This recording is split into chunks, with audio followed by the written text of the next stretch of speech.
교통, 통신, 정보화, 사회화, 서비스업 이렇게 두 단원을 한 번에 거꾸로 디딤 영상 올리도록 하겠습니다. 오늘의 학습 목표는 교통, 통신의 발달 및 그에 따른 공간의 변화 특성을 설명할 수 있다. 2. 정보화 사회에서 서비스 산업의 고도화를 말할 수 있다. 그럼 우선 교통과 관련해가지고 알아야 할 개념이 있습니다. 자동차나 이런 교통수단들이 있잖아요. 그런 자동차의 운송비, 이런 총 운송비를, 어떤 교통의 총 운송비를 구할 때는 우리가 자동차에 넣는 기름, 그런 걸 주행하는데 필요한 비용, 이런 주행 비용 외에도 필요한 비용이 하나가 더 있습니다. 바로 기종점 비용이라는 것이 있는데요. 예를 들자면, 항구 같은 배 같은 경우에도 항구에다가 물건을 맡겨서 보관하는 비용, 터미널의 창고 비용, 관리 비용, 물건을 싣고 내리는 그런 하역비라고 하는 비용 등등이 있어요. 그런 것을 기종점 비용이라고 합니다. 즉 다시 말해서 운행하는 데 필요한 비용 플러스 이런 창고비, 이런 관리비 같은 고정적인 비용이 들어간다는 것입니다. 그럼 대표적으로 표로 한번 볼게요. 표로 보면 이렇게 운송비에 따라서 이런 교통수단들이 있습니다. 먼저 여기 처음 시작할 때 운송비가 0원에서 시작하지 않아요. 왜 그렇죠? 아까 창고비나 관리비 같은 기본적으로 들어가는 고정적인 비용을 기종점 비용이라고 했어요. 어떤 교통수단이든지 기종점 비용이 모두 있기 때문에 0에서 시작하지 않습니다. 그러면 이런 창고비, 관리 같은 게 가장 싼 교통수단이 무엇인지 볼까요? 여기 가장 비용이 싼 것은 자동차고, 기종점 비용이 두 번째로 싼 것은 기차, 그 다음은 선박, 항공기 순이 되겠습니다. 그러면 그 이후로 이렇게 이게 총 운송비인데, 총 운송비가 보면은 이렇게 순서가 이렇게 됩니다.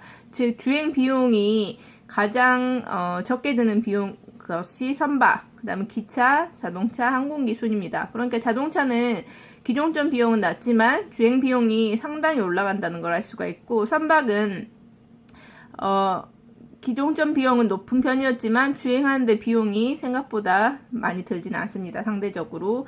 그래서 이런 X에서 Y까지 이런 단거리를 운행하는 데 있어서 가장 좋은 수단은 바로 이 자동차고, 그다음 Y에서 Z, 이런 중거리를 운행하는 데 좋은 게 바로 기차, 그리고 장거리에 가장 이용 좋은 것은 선박, 이런 식으로 볼 수가 있습니다. 항공기는 워낙 비싸니까 여기에서는 세 가지로 비교를 했습니다. 교통의 발달과 관련해서 계속 하자면 크게 네 가지의 교통으로 나눌 수가 있어요. 도로, 철도, 해운, 항공교통이 있습니다. 우리 버스 생각하면 됩니다. 그리고 자동차 생각하면 되고요. 기종점 비용, 창고비, 관리비, 이런 비용이 이 넷 중에서 가장 저렴해요. 그 다음에 우리 산이든 바다든 어디로 놀러 갈 수 있잖아요. 그래서 지형 제약이 가장 적고, 그 다음에 기동성이라는 거는 상황에 따라서 재빠르게 움직이거나 그런 특성을 말합니다. 그러니까 어떤 상황이 닥쳐도 자동차로는 어떻게 움직여서 갈 수가 있잖아요. 그래서 기동성이 뛰어나고, 문전 연결성이라는 것은 어떤 곳을 A라는 곳에서 B라는 곳까지 갈 때 자동차는 A에서 B까지 갈 수 있지만 비행기나 기차, 선박을 떠올렸을 때는 B까지 가려면 역에서 내리고 거기 공항에서 내린 다음에 또 타고 어디를 가야 되잖아요. 그런데 도로교통, 자동차는 바로 그 문 앞까지 데려다 줍니다. 그래서 문전 연결성이 뛰어나다는 특성이 있습니다. 철도, 기차는 제 시간에 오잖아요. 그래서 정시성이 뛰어나고 안전합니다. 그렇지만 지형 제약의 영향을 많이 받기 때문에 어떤 곳이나 자동차는 어느 곳이나 갈 수 있지만 철도교통 같은 경우에는 철로가 놓일 수 있는 곳에만 갈 수가 있잖아요. 그래서 지형 제약에 영향을 많이 받습니다. 해운교통, 배는 장거리 대량 화물 수송에 유리하며 수출입 물품의 대부분의 수송을 담당해서 수출 수입할 때 많이 이용합니다. 그 다음에 항공교통은 비용이 비싸죠. 그렇지만 다른 것과 비교해서 빠르다는 장점이 확실히 있습니다.